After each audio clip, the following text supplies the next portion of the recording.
Welcome, bros, to the New Millennium podcast. Yes, it is another episode, and we are here with Michael Brett. He is our special guest. Of course, you guys know him as the man of many people. Yeah, there's always somebody trying to be Shawn Michaels, bro. And in the XTV world, we have, of course, the '80s guy, who is Sean Hart, and he's a West Coast guy. But over here on the East Coast, there's the old retired legend, Michael Brett, and he's our guest today, bro. Actually, pretty fascinating topic. We're kind of going, retro. XTV, sort of before XTV, before TXG, back when it was called Sides. This is like, during the days of like 19, like I would say the era that we're talking about right here is 1997, but SIDE lasted from about, I want to say early 97 to maybe 2001. So we're talking about those years. He was a big part of it. He was a main event guy. We're talking about his perspective and how he's seen things. What was SIDE like? Because a lot of the people who reached out, they wanted to know. What was life like for you in SIDE? We heard your name so much. You were a big name. What were you like? Because, everybody doesn't know your story, bro. So we're delving into that. So, like I said, it's a fascinating listen. I really enjoyed the sit down. I went all the way to San Antonio to his house way out deep in the desert. And we had a pretty decent talk. So, bros, without further ado, here is my talk with Michael Brett right now. All right, bro. So here we are. I'm sitting across from Brett. I'm sorry, Sean Brett. Michael Brett. Michael Brett. Sorry, bro. I'm used to calling him the man of many people. Welcome to the show, bro. Yeah, thanks for having me, bro. It's good to be on. I've never done anything like this. Well, yeah, definitely happy to have you, bro. How do you feel, man? Like, how are you? I feel like a million bucks. It's just, I'm just living life. Enjoying the kids, enjoying family. It's one way or another. It's always you know, you know, cathartic. You know what I mean? hmm Um, yeah, big words, really big words. I should know these words. Um, Really interesting, bro. I mean, yeah, you were actually a request. It was requested of me to, hunt you down, and I was actually able to find you here in Texas. We're actually in in Michael's cabin, right? And yeah, man. I mean, a long way from FLA, but I mean, this is definitely something. It's a long way from everything. I really like my seclusion, and it's like I said, I'm not usually on podcasts or anything like this, but you know, um, at the same time, it's a thrill to be on it. Well, yeah, I think that people are like just fascinated by what you did since you came. You were one of the names that was like spoken of that kind of jumped out that people kept on hearing about whether or not they watched SIDE, which is the time period that we're sort of delving into today. And for those who don't know, SIDE was like a wrestling brand before XTV. This was like in the days of yesteryear, back in my day, bro. When I was sort of a tag team wrestler and on the lower mid card and on top was a man named Michael Brett, the man who was sitting across from me, and they called you the man of many people, MOMP. That was like that was your gimmick. That was my gimmick name, I mean, which sucked ass, I mean, let's be honest, it really did. It sucked ass. It was terrible, and I was trying to make my name, actually mean something. But with a name like that, I mean, there's no way possibly that I could be taken serious. And, you know, that's why eventually, I just, faded out completely into obscurity, which when you think about the guys who were on top back then, everybody was a ripoff of, something that they saw on TV. Whether it was, Hulk Hogan, blah blah blah, whether it was, Stone Cold or, whatever the case was. Everybody had a gimmick, and one day some guy, decided, what if, we took this Goldust gimmick, which at the time, he was the artist formerly known as Goldust, and he was coming out, and he was dressing as like different guys. He was Marilyn Manson Dust, and he was Dusty Rhodes Dust, or whatever the case may be. So they took that idea and they kind of approached me with it and saying if I came out as different guys, each and every week. Which at the time it sounded like a good idea. I can't say that I wasn't all for it, but it lasted. It's one of those things that last about a week, and then you sort of wake up and you're like, what the f was I thinking? You know what I mean? But I mean, basically, by the time I'd already committed, it was already done. We had tried it on TV, and it was the shit from the beginning. I mean, what kind of things did they have you do, bro? Well, if I remember correctly, they had me because if you remember, there was this game, WCW Monday Nitro. And on the Nitro game, they would unlock these characters. And the characters would be like, Buzzman or Skeleton Man or, all these different guys. I'm sure you can look it up on YouTube right now. All these different guys who, were just basically job guys. And week after week, that's who I would, dress up as. And it was the complete shits, and I ended up changing the gimmick, soon thereafter, and I just, I was like, just let me be myself, let me try coming out here being myself, and see if the people are going to respond to that, and eventually they did, and but for some reason, I kept my name. They couldn't think of a gimmick name for me, so I stayed man and many people, and so that was pretty much the beginning of the SIDE career.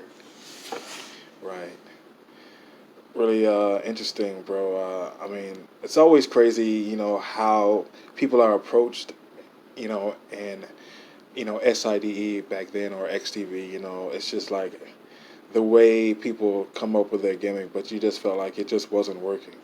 I mean, not only was it not working, but there's only so many you know uh, you know things that you can come up with. In other words, say there's like 20 gimmicks that they have. They have this man and a red man and blue guy and whatever they have on there. You know, they have all these guys, but you're gonna run out of guys eventually, and there's not gonna be anybody. Does that make sense? What I'm saying? Yeah, I get it. I get what you're saying. You're basically gonna just run out of things to be.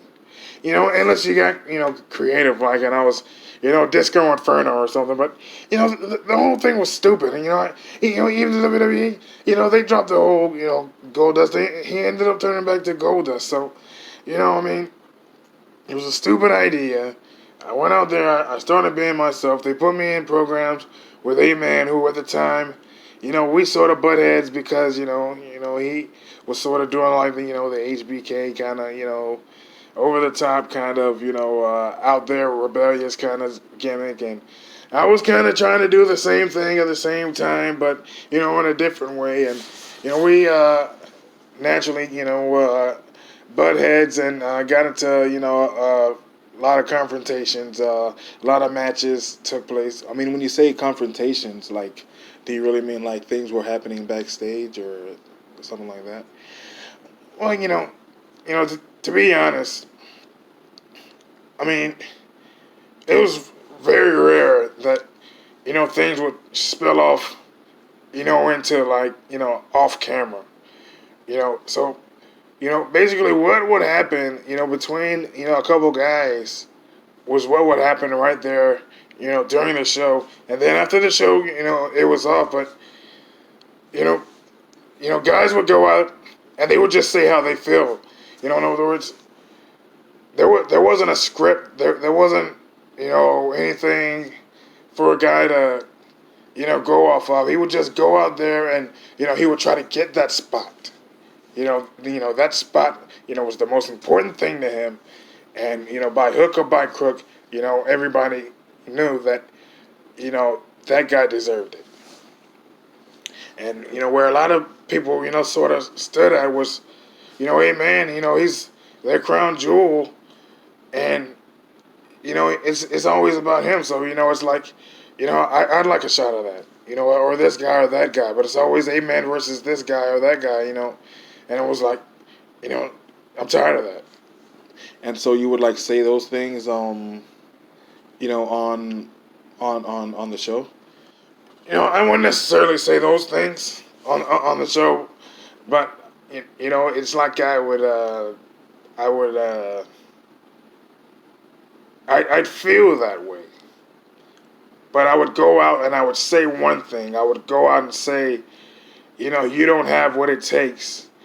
In other words, I wouldn't cut as deep as I really would. In fact, I would always, try to, make it seem like it's a part of the show, like it's just playing. Instead of, letting out how I truly feel. I hadn't, developed to that point because, I had only been, on, a character in wrestling for, maybe a year or less than a year. Right. So like you really didn't really have time to develop who you were. It was just a point, and I didn't know who I was. I didn't know what I was doing. I just knew that, I had a job, that I'm being required to do, and I want to do it to the best of my ability. I didn't know who I was as a character. Each and every week they had me as a different guy. Right. Really interesting. And then it's sort of like one of those experiments that didn't necessarily work, but I mean you made it work by just coming out and being yourself.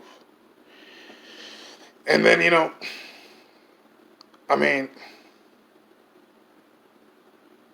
it got to a point where there was only so much that they can do with me, even as me. We got a couple. I think I had a title run. I think I main evented, here and there.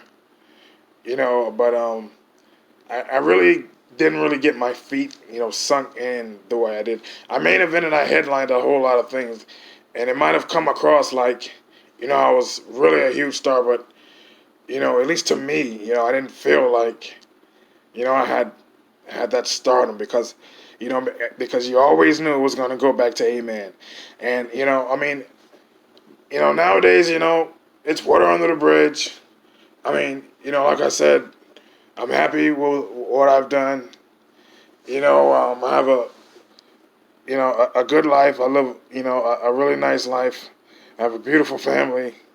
So it's not, anything bitter, towards him or anything, but it was just at the time, that's what it was, and everybody knew that that's what, the case was going to be. Right. I mean, but sort of what was happening was we were mimicking what we saw, on TV, and so the top guys were the top guys. And the storyline guys. I mean, they, I think I wrestled Sus, but it just wasn't. It just wasn't, the same. It just wasn't. It wasn't the same, because just to give credit where credit's due. I mean, Amen you could see why. Looking at his legacy and what he became, you can see why they went with him because he had been a top guy. And you look at the kids nowadays, and it's sort of the same thing. Whoever's the most experienced guy is usually the guy who carries the championship, and so it gives the opportunity for younger guys, newer guys, to get over, chase the championship or what have you, and at the same time making the champion. So it's a formula that works, you know, and I guess that's what they're keeping going on, after all these generations. But that's just what the case was.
So after your following your SIDE career, I guess, like, where did you find yourself? I mean, what was that like? Having to like sort of fade out. You know. Well, a lot of guys lost their jobs. In SIDE probably.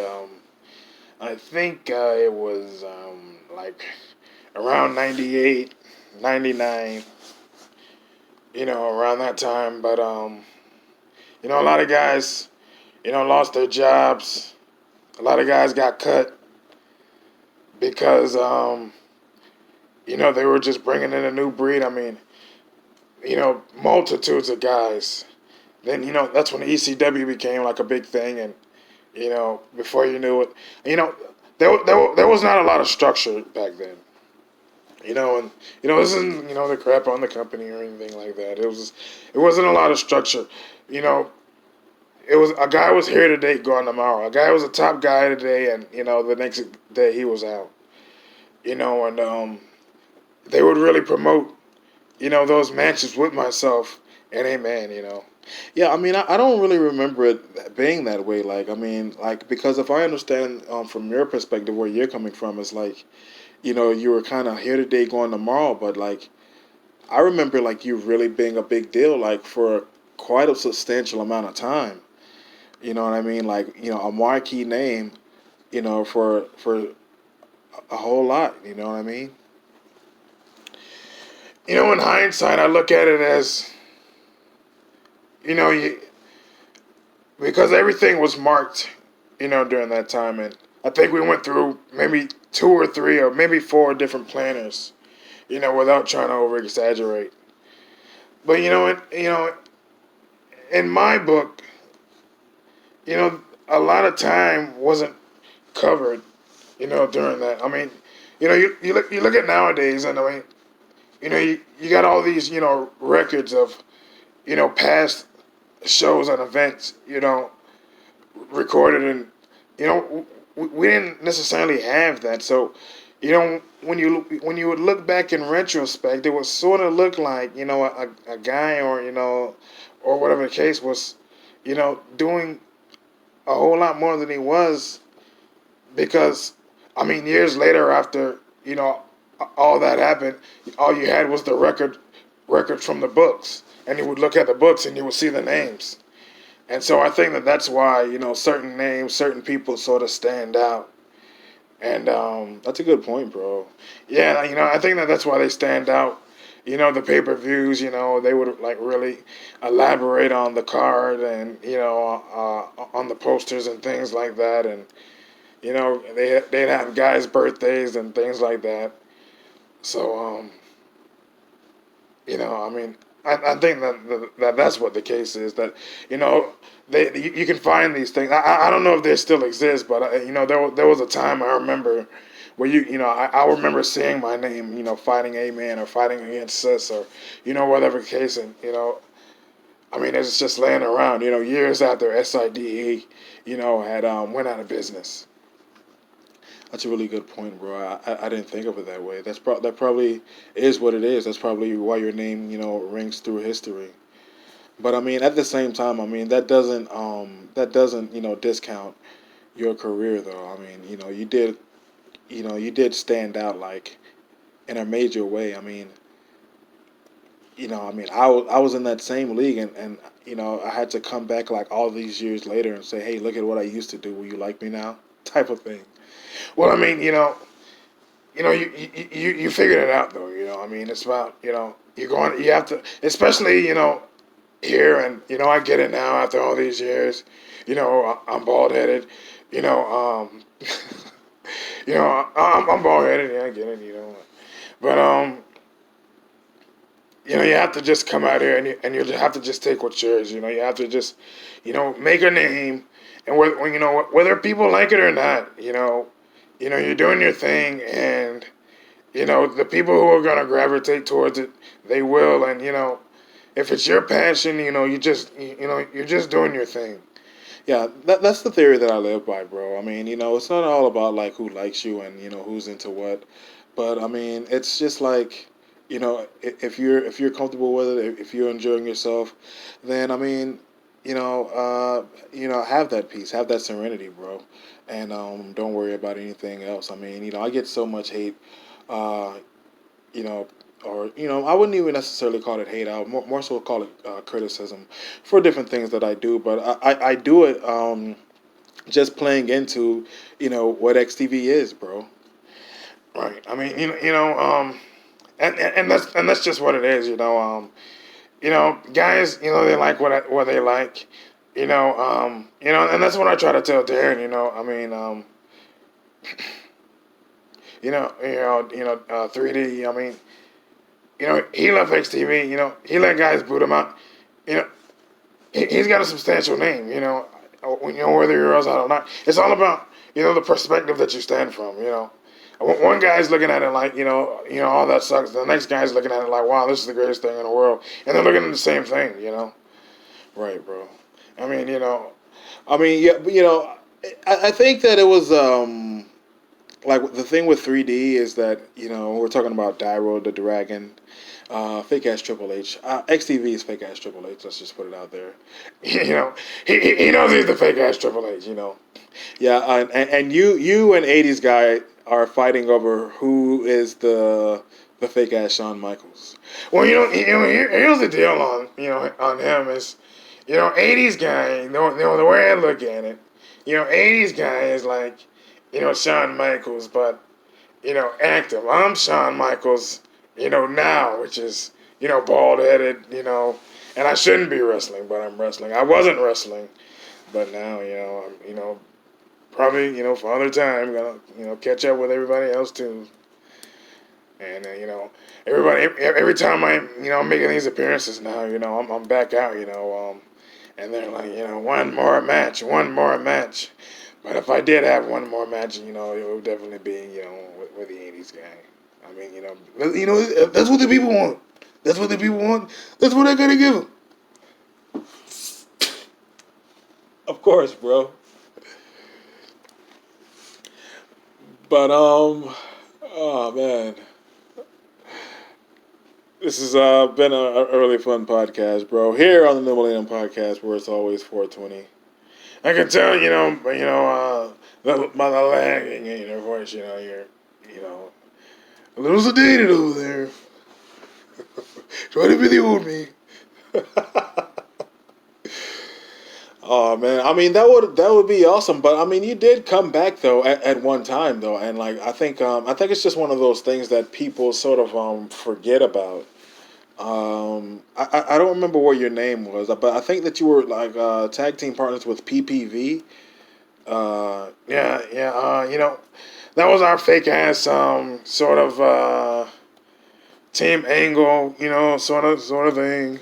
You know, around that time, Bob Classic, had it very popular. He had wrestling, technical wrestling, and mat wrestling, and in-ring prowess, and things like that. A lot of ground-based things and technical things were very popular, in TXG. So, or then, back then it was called TXG at the time, and that was basically our style. He had a PPV, my partner. He had a real high flying type of style, and I think I named myself Mark something, Mark Anderson or something like that. Yeah, or something like that. I don't remember, but again, being somebody else, living the gimmick. But so yeah, that was our deal. And shit, that shit sucked. I was out of here, before we knew it. I mean, what sucked about it, bro? Uh, you know, tag team wrestling. Believe it or not, it wasn't really my thing. It was just something that I tried, and I wasn't successful at. But I mean, PPV, I still talk to him. He's a great guy. He trains at a school, and he's actually writing a book about some of the things that happen in XTV. He'd be a great guy to talk to, Millennium. I'd like to have him, bro. Yeah, PPV. He's a real good buddy of mine. But I mean, I felt like and still now, I felt like the game had passed me. I was in XTV during a time where it was cool, to be that guy, but we were in an era where it was more important to be original and things like that. People are throwing around fake ass this and fake ass that, and I mean, to me, I don't think that that's a cool way to be labeled. If you're gonna go down in history. I think that it just takes time. I think that it just takes a while for people to just get used to something. Again, it's just like it doesn't matter, what people think. It's just about like just going out there and just doing your thing. And if you're comfortable with it, you have to roll with it. And if you're uncomfortable with it, you're gonna have to make the proper adjustments, bro. But I mean, like one more match with you, I mean, I think would be awesome. I mean, and we're running out of time to have that '80s guy match because he's fighting Charles Dean, and I think that they're both retiring after that. Yeah, but I mean, it's XTV. I'm sure that if the proper climate presented itself, he wouldn't have a problem, getting in the ring one more time.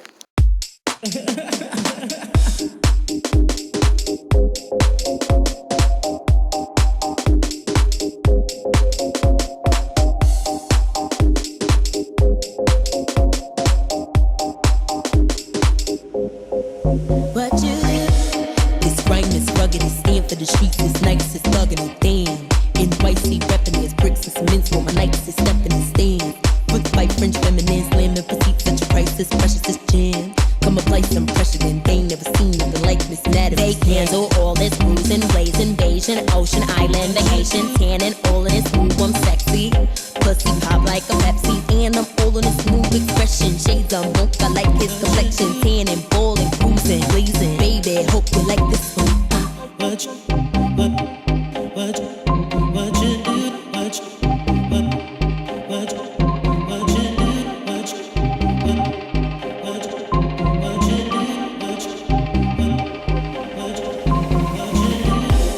I try to hide my feelings,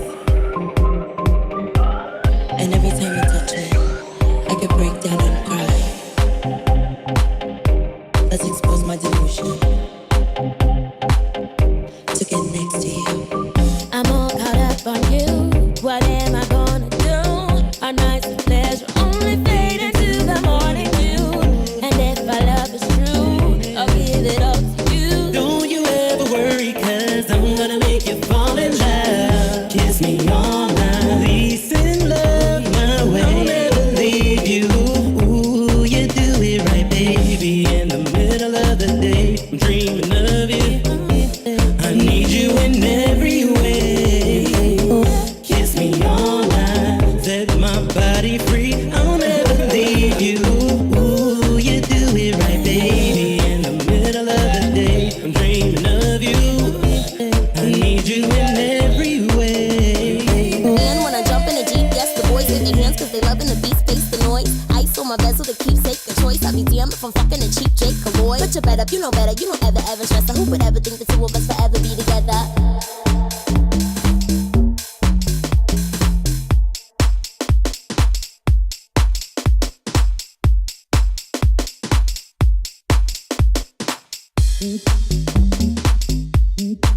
What you do? What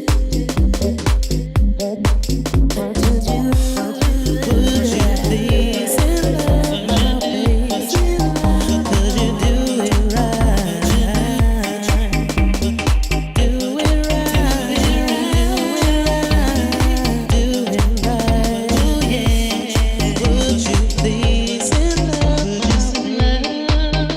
Could you do it right?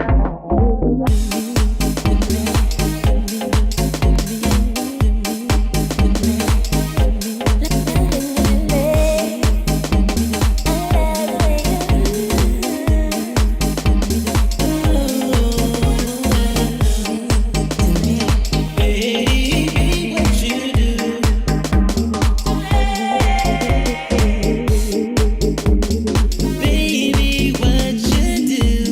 Come on and do it. What you do?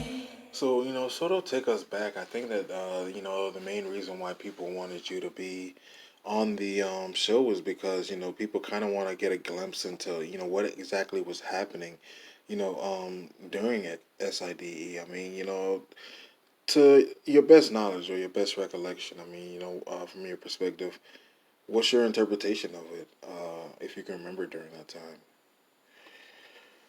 Well, I definitely remember um, it was around 1997 when the ball really got rolling. And, a man would get, certain injuries, and so they would need a guy to fill in, or maybe, they'd get have a reason for a man to not be on TV. Maybe he didn't want to work or something like that. But probably the most memorable thing I can think of is being in a match against the Yeti. And I didn't know what the hell a Yeti was, but I knew that this giant 8-foot thing was coming at my ass, and I had to get the hell out of there. And I fake ass Shawn Michaels troughed my ass out of there like a motherfucker. I can't believe you remind me of Alec, bro. Shawn Michaels trough, I am not your boy toy. Yeah, I remember though, like, that being one of the pay-per-views. Spring Stampede. Yeah, that didn't really get like a great review. I came back to the backstage area in AVW, ripped a hole in my ass. What did you say? Well, he didn't like it. He didn't like the performance. He didn't like anything that took place that entire night. And I told him, I'm sorry. I'm sorry, AVW. But he was not happy. Yeah, I remember, during that time, ABW was, doing color commentary. Right. But we went on last, and the thing about this Yeti guy, because it all goes back to when I was saying that I would come out as these different guys. So they have the skeleton guy, and just all these different you know costumes that were bonus characters that you could choose from.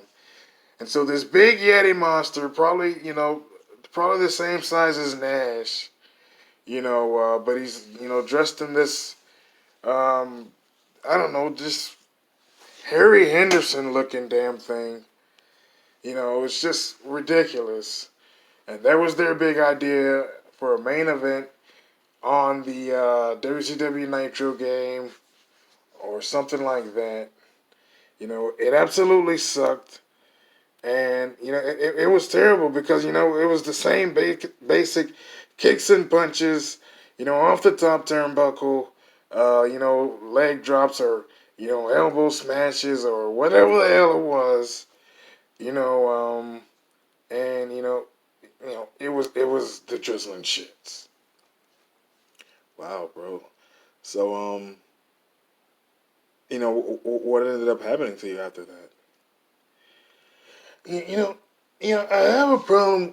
I remember certain things. I don't remember the exact timeline of when things happen. I just remember, certain things. I remember my name being on, certain marquees.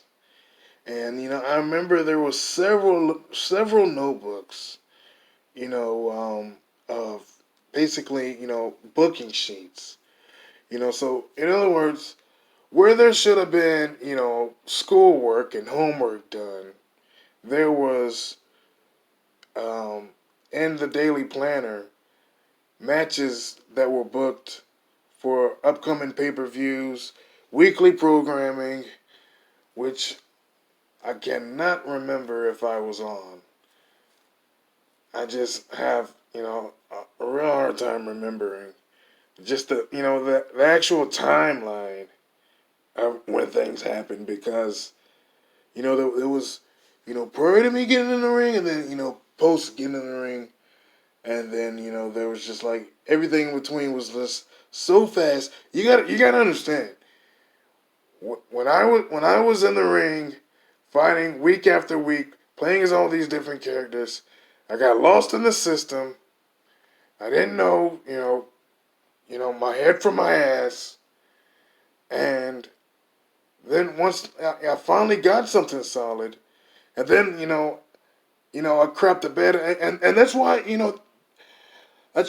I just felt the way I felt because I tried so hard to be a top guy and for it not to work or to not be able to please the boss you know really cut me deeply because it was confirming what I already knew, and it ate me to the core to see a man back there once again. Yeah, I mean, that does have to hurt, and you got to understand. I mean, we're dealing with a young AVW, and again, we're just doing what's seen on TV.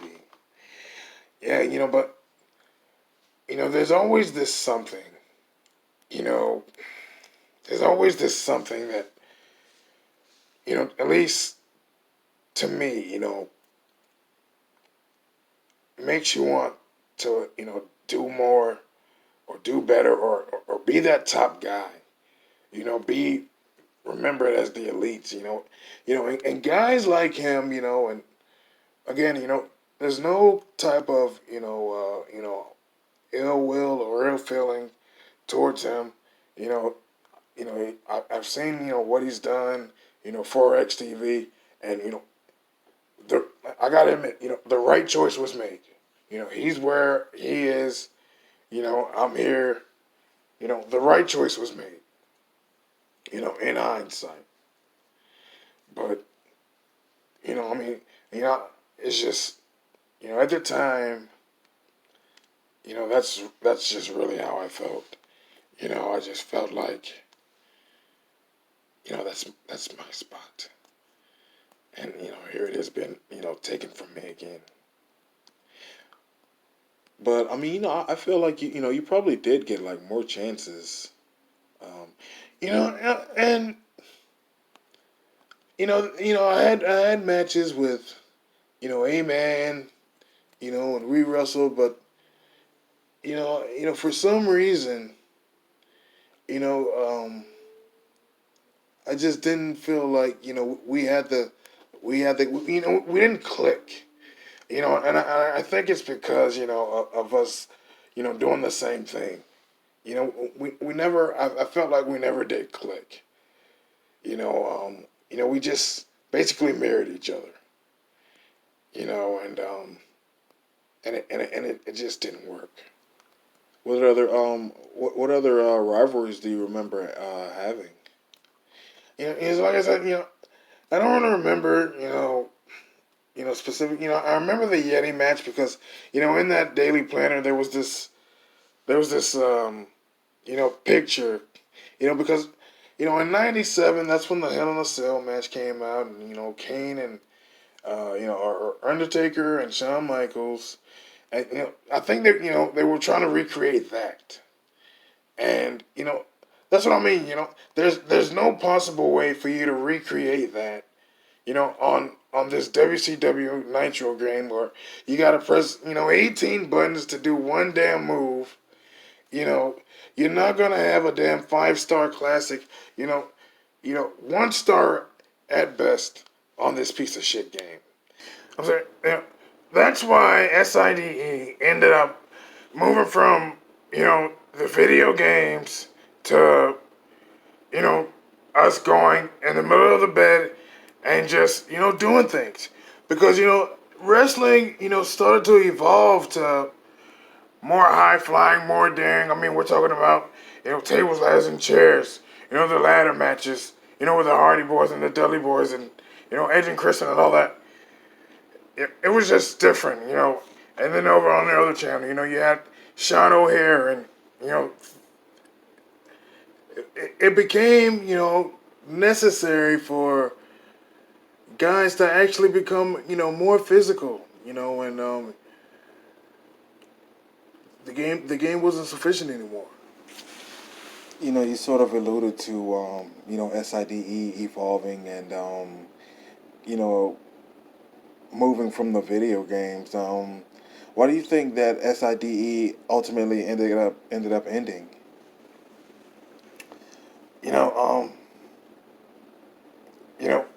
there's probably multiple reasons why, SID ended. Um, who knows what's going on in the mind of, ABW and, whatever. You bottom line, everything has its time. Some things stay around for a little while. Some things stay around, for a long time. And unfortunately, SIDE was one of those things. You know, it didn't. It had its time. It was what it was. But I tend to believe that, we're still watching SIDE. You and me talking right now. This is SIDE. You know, after the SIDE era, you started to see the sides guys, or the quote unquote XTV guys, doing their shed pay-per-views. And so, there was an evolution, to SID. So personally, I don't feel like SID ever died. I feel like it just evolved just like everything else does. And that's what we're seeing, right here, present day. That's just my opinion. That's really interesting. But it's kind of crazy too, how it kind of, even, has come back full circle, and it goes from like, on the video game, actually it started with the toys, if you want to go way, way back. It was with the toys, it got physical, during those days, and then, towards the end, it got like a little bit more evolved with the video games, and then there was only so much you could do there, so, you had guys jumping off of the bed, jumping through, made up tables, of course there was that infamous steel checkerboard, and it would get placed on top of like it would get placed in between two milk crates, and that would be our table gimmick, and guys would get put through that all the time, bro. Yeah, that was a gimmick. Jumping off of the bed, like as I said, the dent in the middle of the bed was god awful.